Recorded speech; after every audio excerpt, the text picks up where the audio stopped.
ꯃꯌꯥꯝ ꯑꯁꯤ ꯄꯣꯠꯆꯩ ꯃꯌꯥꯝꯁꯦ ꯑꯆꯥꯄꯣꯠ ꯃꯌꯥꯝꯁꯦ ꯑꯩꯈꯣꯏ ꯃꯃꯥꯅ ꯄꯨꯔꯛꯏꯅꯤ ꯈꯨꯖꯥꯏꯗꯒꯤ ꯑꯁꯤꯅ ꯒꯨꯂꯥꯞ ꯖꯥꯃꯨꯟ ꯃꯌꯥꯝ ꯑꯃ ꯍꯧꯖꯤꯛ ꯆꯥ ꯊꯛꯅꯔꯤ ꯁꯤꯗ ꯑꯩꯈꯣꯏ ꯀꯀꯥ ꯂꯩꯔꯦ ꯀꯀꯥ ꯂꯥꯡ ꯍꯥꯞꯄ ꯃꯔꯣꯏꯅꯦꯕ ꯑꯁꯤꯅ ꯈꯥꯃꯦꯟ ꯕꯨꯅꯥꯗꯣ ꯄꯀꯣꯔꯥ ꯇꯧ ꯉꯁꯤꯗꯤ ꯁꯟꯗꯦꯅꯤ ꯁꯟꯗꯦꯒꯤ ꯃꯇꯨꯡꯗ ꯑꯩꯈꯣꯏ ꯉꯁꯤ ꯀꯔꯤ ꯍꯥꯏꯔꯛꯀꯦ ꯍꯥꯏꯕ ꯇꯥꯔꯤꯛ 19 ꯁꯟꯗꯦ ꯑꯗꯨꯒ community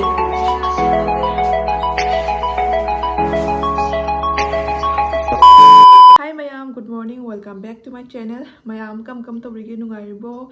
Aisu handak kuire blog thangatpa ngamdaba ai channel da ai khara maraka ma mangore mayam ado kisate mayam ai adum try tawge blog se adum regular thangatpa ngamdasu hapta amada ko dum ani ahum dumai dum thangatpa ngamata adi saidina ko ai se hadak kan skill leba mayam school da su annual exam ngarang tam loi bata ngai class 9 gi ado duty marak sida ai se blog se mate sangdrba khara ꯑꯗꯨꯒꯩꯒꯤ ꯑꯗꯨꯁꯨ ꯑꯗꯨ ꯑꯣꯏꯔꯦꯀꯣ ꯑꯗꯨꯏꯗꯤ ꯍꯥꯏꯗꯤ ꯀꯟꯇꯦꯟꯇꯣ ꯐꯖꯗ꯭ꯔꯗꯤ ꯕ꯭ꯂꯣꯒꯁꯦ ꯁꯦꯝꯅꯤꯡꯗꯕꯀꯣ ꯑꯖꯦꯕꯗ ꯁꯦꯝꯕꯗꯨꯁꯨ ꯃꯤꯅꯁꯨ ꯌꯦꯡꯅꯤꯡꯉꯣꯏꯅ ꯀꯟꯇꯦꯟꯗꯣ ꯑꯩꯁꯦ ꯀꯟꯇꯦꯟꯁꯦ ꯃꯑꯣꯡ ꯆꯥꯗꯔꯤ ꯁꯦꯝꯅꯤꯡꯗꯦꯕꯀꯣ ꯑꯗꯣ ꯉꯁꯤꯁꯦ ꯁꯨꯝ ꯇꯧꯕꯅꯤ ꯃꯌꯥꯝ ꯁꯤꯕꯔꯥꯇꯤ ꯄꯨꯖꯥꯁꯦ ꯉꯔꯥꯡꯒ ꯉꯁꯤꯒ ꯅꯨꯃꯤꯠ ꯑꯅꯤꯁꯤꯡꯅꯦꯕꯀꯣ ꯑꯗꯣ ꯉꯔꯥꯡ ꯁꯟꯗꯥꯗꯤ ꯍꯧꯔꯒ ꯉꯁꯤ ꯅꯣꯡꯃꯥꯏꯖꯤꯡ ꯅꯨꯃꯤꯠꯀꯤ ꯉꯁꯤ ꯄꯨꯡ 4 ꯐꯥꯎꯗ ꯍꯥꯏꯕꯅꯦꯕ ꯑꯗꯣ ꯑꯩꯈꯣꯏꯗꯤ ꯉꯔꯥꯡ ꯁꯟꯗꯥꯗ ꯑꯗꯨꯝ ꯄꯨꯖꯥ ꯇꯧꯔꯦ ꯑꯗꯣ ꯉꯔꯥꯡꯁꯨ ꯑꯩꯈꯣꯏ ꯅꯤꯔꯥꯃꯤꯁꯅꯤ ꯉꯁꯤꯁꯨ ꯅꯤꯔꯥꯃꯤꯁꯅꯤ ꯑꯗꯣ ꯉꯁꯤꯁꯦ ꯁꯨꯝ ꯇꯧꯕꯅꯤ ꯃꯌꯥꯝ ꯑꯩꯈꯣꯏꯒꯤ ꯌꯨꯝꯗꯒꯤ ꯍꯣꯖꯥꯏꯗꯒꯤꯀꯣ ꯃꯃꯥ ꯄꯄꯥ ꯑꯩꯒꯤ ꯎꯄꯥ ꯅꯨꯄꯥ ꯑꯗꯨꯒꯒꯤ ꯑꯩꯈꯣꯏ ꯈꯨꯔꯥ ꯑꯍꯟꯗꯣ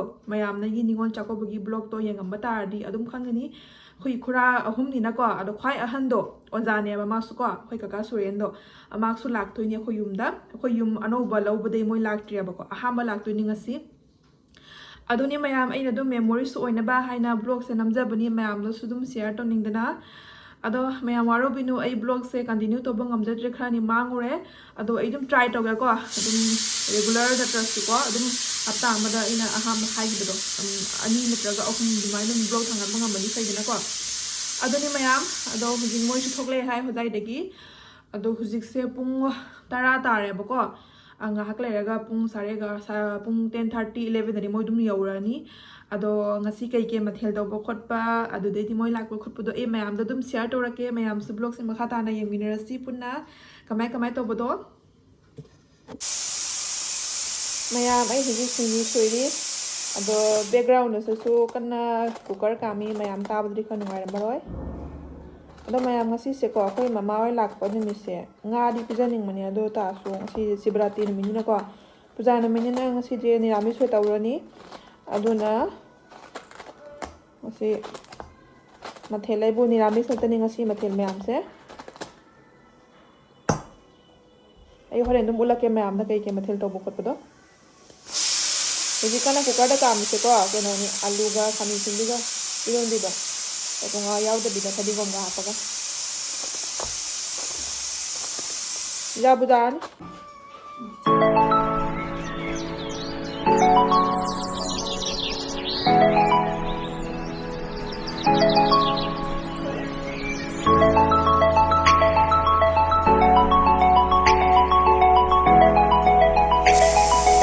na ko bida hawa da mamida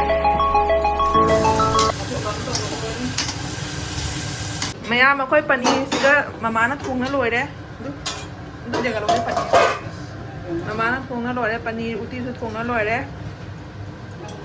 aina thongya ga ma ai ga ngai bi de mama sa thongna loire sida iromba putna loire do uti thongna ga ma asi iromba da hamna ba jongchak aduge sigana uti aina sinju sori sonda sino horen khamen buna horen pokora tawna bagi sida leire sinju je banda ko bite mung cha de haw gada ba mande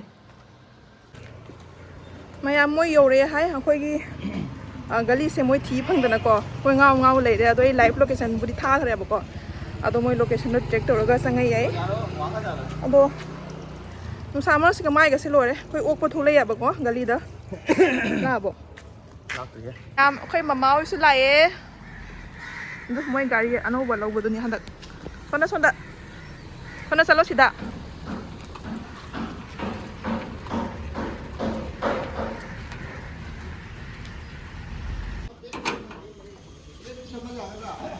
thamo do dum thamo akhoi gari budi son thamme ba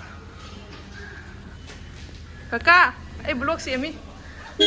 Hai toro. Hai. Basana mamang na pamira. Ah, Ma noi bene mamang na pamata re.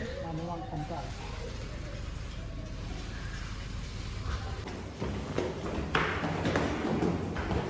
Lah. Blog semi. Alah. Alah. Maya mo di cha thagnari sida hoi kaka leire. Hoi kaka. Khwai ahan kaka do ni. Ningol chako be blog tadi uramani. Ado masa khangamo ya ba kaka jaman gina. Handu ni asi kaka si makhada ani ma leiri. Sina papa leire. Sina kaka khwai gari thauna lakpa. Kaka sisu keno gina tra kai nagar gini ko.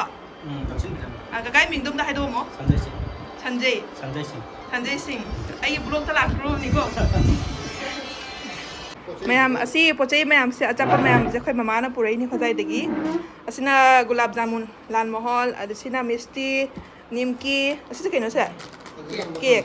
Ada bikaji bujia do, sina pop. Dan makha da sule jongchak su mayam pubi dei. Aina jongchak si pura kanu di hai bani bel dola da mayam phangya na. Desma purai hing marum chang ban tani. Sina cembak, sina cemangauba, tahu cemangauba, boroi, jumgi boroi. Tahu siang, ada sina kaino. Koi kena do, hai guru asar do. Boroi se do. Na koi pura ko do di khara mun phate ba. Do handa ki sidi mulle hai. Sibo pochi tau rame. Pochi thau rai si bau. Mayam. Sibo kawan pot bajao rame. Uji kaka khoi Rohan una bacha tori kaka masana para sika like ta bidna kahili parada. Ado uji Rohan unaruni hai. Para kaka salu ro jang lao. Mayam chada lei chara lei re mama na pubire ba kai kai leina maming gai khangde amta ona ai dum tharage sang matam da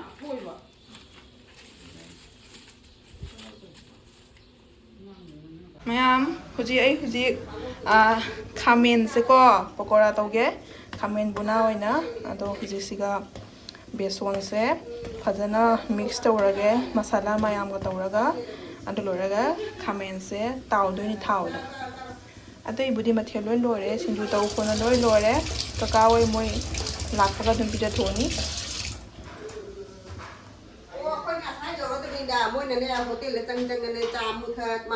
mayam akhoi ngasi ko riek ama lai abako akhoi oven thamna ba ado riek ma na hujikana pan kho tawri ado sonda khoi mama wai sidli mama sona jengo wai sit lima lakpaga wai sit kharema ai sona kana kena tawriya bako chakhum da kana honariya bako mathel makoi tawna aduna nga wai sit khat kare sonda keng yaina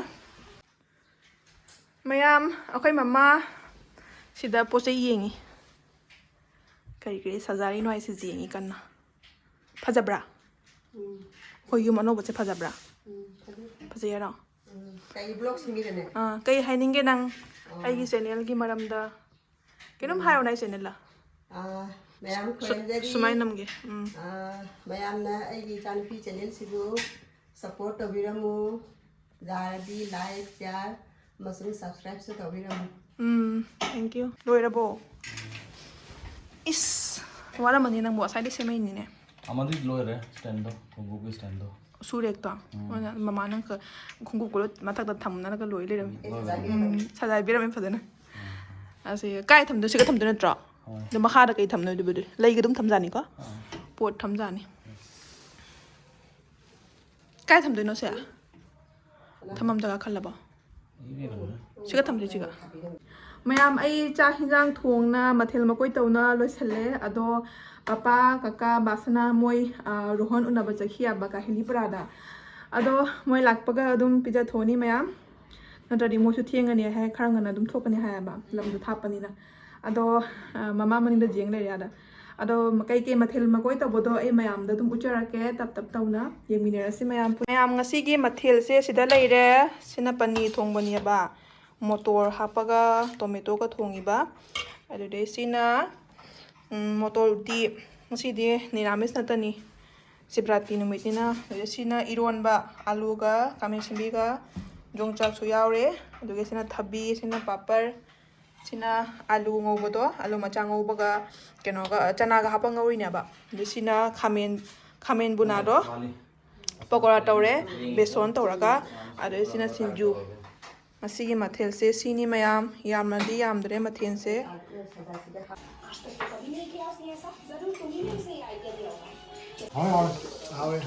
karamana khaide hawri karamana khaide hawge pakora duna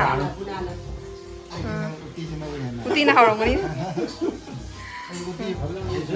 ahan singdi uti jam pamna ba kaka hawbra kari na ko cha hapage kaka cha hapang khida hapage kenu kaka am ta cha ri haw tu bane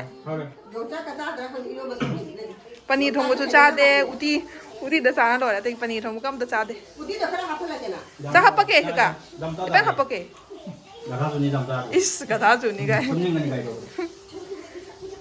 hai hoi papa na kai na mem happy di kai kaka wai papa wai da kai no papa hai ro nang kai happy मेरा industry के लिए जो जो hindi na kanga ngari ni mitero na hai industry आई office की industry में morning the this statement centenary statement centenary इन फगपा कैलेंडर दु डायरी अमसुन पेन असि पुनमक आइकोगी मोन मपांगदा आइगी सागाई नति आइगी फ्रेंड सर्कल दा आई अबम गसी सिया तौजरिसे मयाम पुरो interesting Okay, thank you.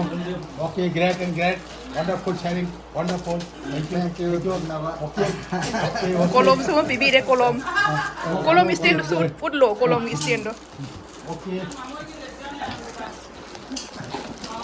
Kolom stand ni. kolom stand Stand se. Ada jamna ada pajaba stand. Lena na si stand dah stand ni si. seng phajai Okay. phajai Okay, thank you. Bye. Okay, bye. Ero. Matang. Is kara ho jao. Kara ho jao ai. Kasi mana pagi kasi di Sunday ni betul tak kasi tarik kiano tadi 19 Sunday jam kajuban numit ni aku boleh nak Sivaratri numit siga aina apa ai statement sentenen haga banking amagi fungjara si poche calendar masung notebook diary lena na apigi pen apigi adi stable stand poche si puno makse apigi ige isenda isendage kakara supire okay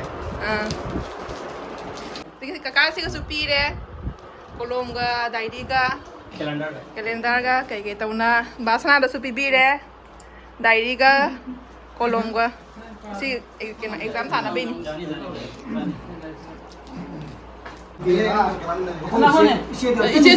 이제 저기도 한가는 주로만 보니 아까 내 좀 이거 막 삭참만 해요 주로만 보니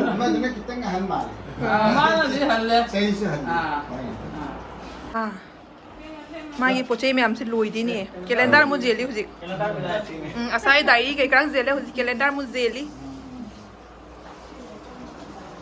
ना सही calendar पोचे जम fungi नॉय नती लाओ पोचे जम फंग ना T-shirt học T-shirt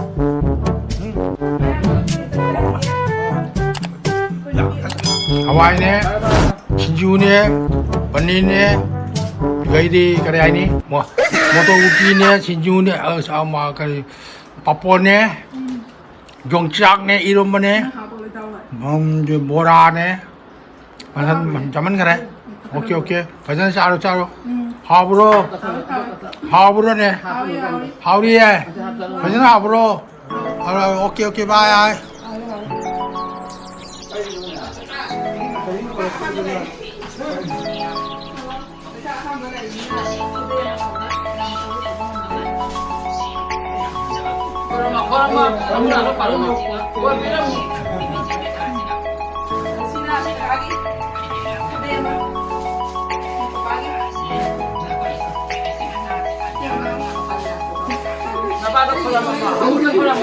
Kamu na, ano ko na muna waban natin eh. Nama ada pila ba? Bodo lang mo bodo.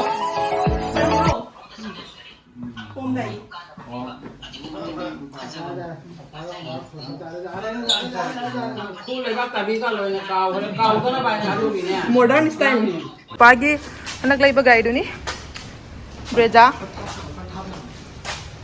tham na mo da ai am ta ka hi nên gầy thì cả ca ông có lẩu tôi nó đúng lẩu mày ăn cái gì ai ham bao khơi papai gầy ta ca đi đi ado ka pakai sanu ka na ka re kamay to gi yengi ni aboko ado gaya sa kala din nungai kada ba ngi pa bin na sa nungai tre ado su ko na matang pada tapada koi tapada sanu ta ka ga pada pada ba use ka semak pini mayam dan namo cha tore huji karo